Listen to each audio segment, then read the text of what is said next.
Greetings and welcome to Airgoons. In this video I'm going to show you how to start up the HIP. It looks daunting at first, but it's really not. The first thing we're going to do is push 3 to put ourselves into the engineer spot. It's nice in the middle, you know, you can look around, look over here, look over there.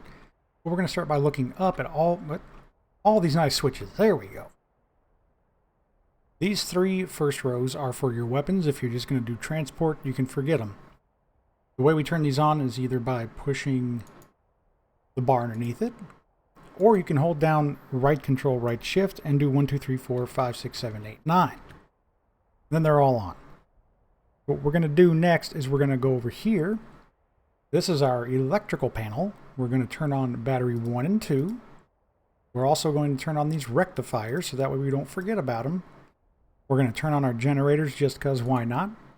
They're not going to work until the engines are spooled up, but that's okay. We're going to flip these inverter switches down to auto.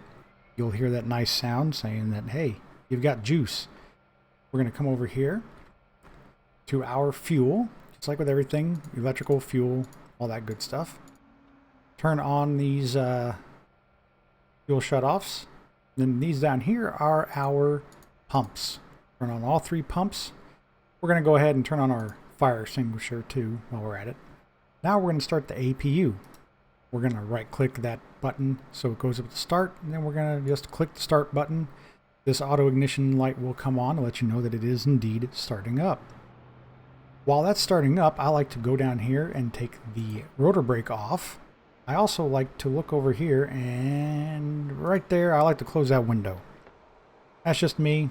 I also turn on the radar altimeter. And I set it to 20 meters. That's just me. That's how I like to do it. So the auto ignition light will go off when the APU is ready to start up the engines. So we need to select an engine first. I always start with the left. That's just me. We're going to do the switch up to start. And then this is the start button. Once we push that, we want to look up here to our cutoff levers. We're going to push the left one forward. And as you can hear, the first engine is spooling up. While it's spooling up, I like to turn on all these switches except for Betty. You can turn that one on if you want, but she's going to complain that the generators aren't on, all that good stuff, so I leave her off for now.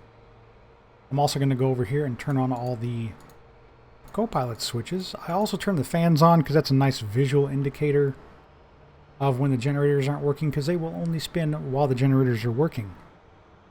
If you feel so inclined, these 4 switches right here are for your lights. You have anti-collision, blade tip, and your formation and nav lights. You can turn them on if you want.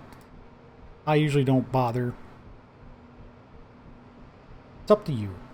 So, this engine starting light and this light right here will go off once the engine is done starting up. It's at idle down here. So what we're going to do is we're going to go to the right engine. We're going to hit start, and then we're going to push the right fuel forward. Now the second one is starting. So you can see auto ignition, starter on, and all that good stuff is going. It's what you want. So all we have to do now is turn on our countermeasures. So if you look down here by the co-pilot, you got your compass, radio, all that good stuff. Right here's your countermeasures power switch. I like to set it to the middle one and then do both of them. I also turn this radio on and set it to 5 because that's the shortwave level of the black sharks. So in case I'm flying with black sharks, I can hear them. This is your fuel meter readout right here. This right here is your actual readout for it. This is how you select what you want to look at. Left tank, right tank. I always switch it over to total. That way I know how much total fuel I have. So if we look back over here, we will see that the APU light has gone out. These have gone out. Everything's good to go. We're going to turn off the APU. You'll hear it shut down. You can leave those switches however you want them. It doesn't matter. Now we're going to go ahead and throttle up both engines, which are these 2 sticks right here. I like to just throw them all the way up. I've never seen any adverse effects. So your main rotor RPM is here and your engine RPM is here. Once they're spooled up, the engine the generators automatically kick on, as you can see by the fans going. You can turn Betty on now, so she won't tell you anything.